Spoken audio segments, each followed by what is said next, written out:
સોનગઢ તાલુકામાં આવેલ મુસ્લિમ કબ્રસ્તાનના વિવાદે નવો વળાંક લીધો છે।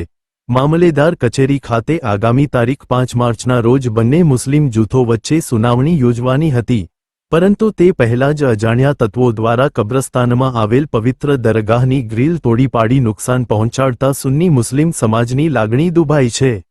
મળતી માહિતી મુજબ સોનગઢના આ મુસ્લિમ કબ્રસ્તાન બાબતે લાંબા સમયથી મામલેદાર, કલેક્ટર અને પોલીસ સ્ટેશનમાં વિવાદ ચાલી રહ્યો છે।